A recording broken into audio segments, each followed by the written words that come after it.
Davido's friends took the deceased to General Hospital, Lagos Island, and abandoned him in his vehicle on the instructions of Davido.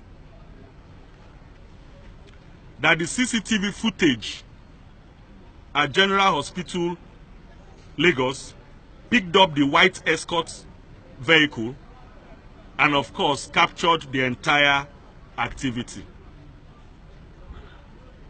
That the vehicle subsequently was recovered from Davido's residence at number 7 Awoshika Street, Lekki, Phase 1.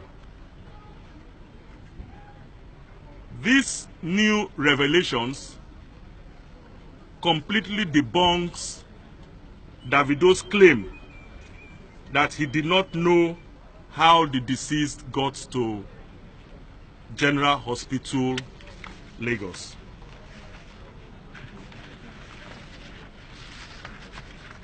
For this reason, I have instructed the DPO Lion Building and the investigating team to again invite Davido and question him in line with these new findings. It is our intention to know why the victim was taken to General Hospital, Lagos, dumped, and those who took him there fled the location without as much as notifying the hospital authorities or reporting to the police. That calls for questioning. As I speak to you, Davido has been reinvited for questioning and is currently with the DPO Lion Building and the investigating team. Autopsy has been conducted, and the preliminary interim autopsy report reveals that the victim died of asphyxia, which in layman's term means suffocation. At the end of this fresh round of investigation, I will again let Lagosians know of our findings. In a related incident, you will also recall that on the 7th of October 2017, at about 2000 hours, the Chief Security Officer, Banana Island, Ocean Parade, Ikoyi, informed the DPO that two persons named Olugbemiga Abiodun, male, of Flat Bill, Ocean Parade, Banana Island, Ikoyi, and Chime Amechina, male, of the same address, were found dead inside a BMW saloon car with registration number KJA 631AY, white in color, at an underground garage in the estate. The DPO Ikoyi and his investigating team rushed to the scene, and upon close examination of the victims, it was discovered that there were no visible marks of violence. However, a further search of the vehicle revealed some wrapped substances suspected to be hard drugs. The substances have been sent for analysis to determine what exactly they are, and the reports will soon be released. In addition, the autopsy report, the final autopsy report, is still being awaited.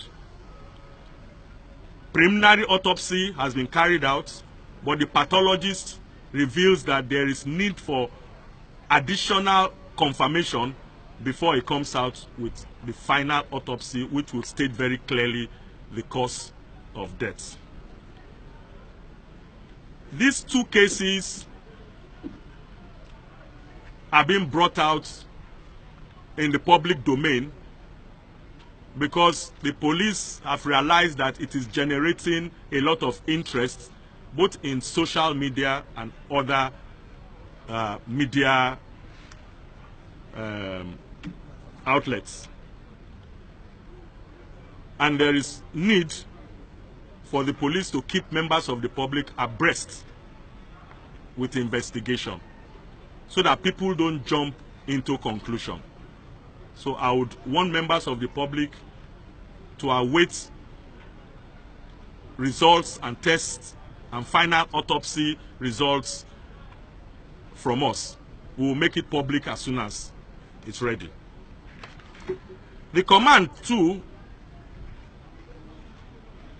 within this period under review, made a lot of arrests and recoveries.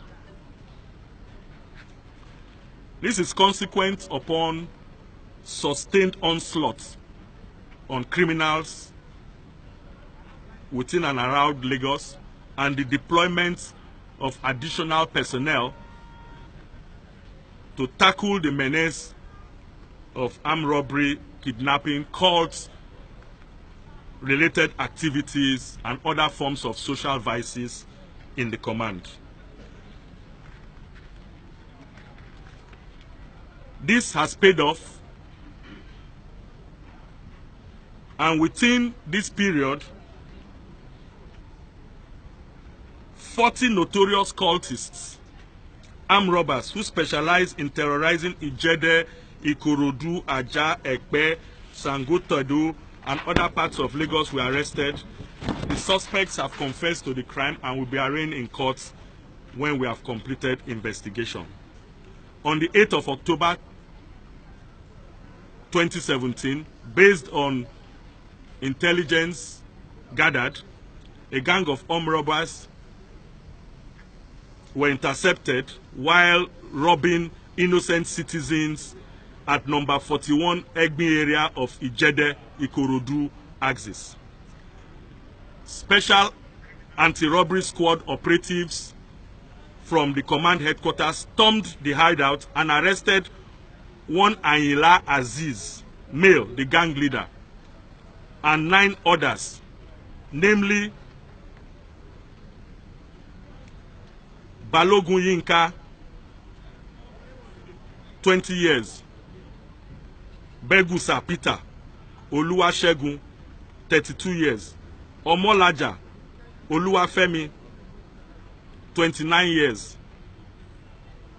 Godde Samuel, 19 years, Dennis Ifeanyi, 34 years, Ogunsanya Yusuf, 27 years, Odubanjo Akim, 35 years, Demola Ogunbadero, 20 years, Tayo Teddy Jaye, 23 years. They all confessed that apart from being armed robbers, they also belong to the Aye confraternity cult. One locally made English revolver pistol with 5 rounds of live ammunition, one locally made cut-to-size double-barrel gun, one locally made cut-to-size single-barrel gun, 2 locally made single-barrel pistols with 3 live cartridges, and 1 locally made axe and plier was recovered from the suspects. All suspects will soon be charged to court. On the 5th of September also, at about 0200 hours, 7 armed men invaded Okomaga Senior Secondary School, Ekpe, with 3 soldiers and a truck with registration number LND61XQ, and went straight to the solar panel and vandalized 71 solar panels. They also forced the door of the container where the inverter batteries and accessories were kept, and stole them. Immediately, the local police was alerted. They mobilized to the scene, and 3 suspects, and all suspects were arrested. Amongst the suspects are 3 alleged serving soldiers. Preliminary investigation has also led operatives of this command to track down the other suspects in Delta, Anambra, and Imo states, where one Festus Maduka was arrested in a hotel. He confessed to have received the solar panels and inverter batteries from this armed robbery gang. Other suspects arrested in connection with this crime include Samuel Ani, 30 years, Michael Omoregbe, 30 years, Efosa Philip, 27 years, Ifedayo Odunfoye, 35 years, a dismissed Air Force personnel, Chibize Nnamani, 34 years, Festus Maduka, 26 years, John Nwokoma, 31 years, and Chibuzo Chukwu, 23 years. Exhibits recovered so far include 16 solar panels and 33 inverter batteries. A similar armed robbery incident at Ajah occurred. One Mary Inedu female boarded an unregistered Honda Civic vehicle, and of course, unknown to her, she was forcefully dispossessed of her Techno phones, Nokia phones, ATM cards, and other personal effects.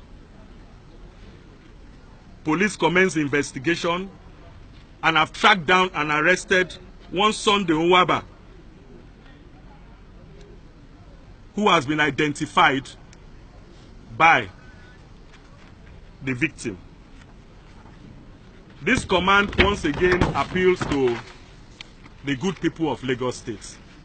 First and foremost, for us to be vigilant, for us to work very closely with our local police in line with the principles of community policing and community safety partnership.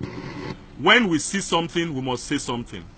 Secondly, we must partner together to curb this scourge of drug abuse.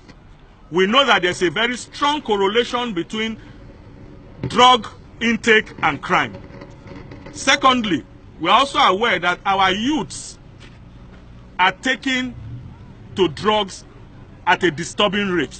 And those who are supposed to be role models are also involved in drug activities. We must join hands together to fight those selling drugs on our streets. Anybody who has information where you have any hidden container, hidden house, spots where any form of drugs are being sold, please report at the nearest police station.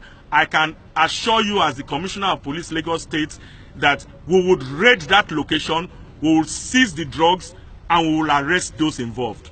You will remember, you will recall that during our last press conference, we raided Akala and we recovered hard drugs of a street value of over 20 million. This fight is not for the police alone. Having safe neighborhoods, having safe having a safe city is a collective responsibility. You must partner with the police. And in partnering with the police, if there is any station or any police formation or patrol vehicle you get to that does not treat your reports with the seriousness it deserves, I have already put 10 numbers out in the public. Please call those 10 numbers. Action will be taken against those policemen.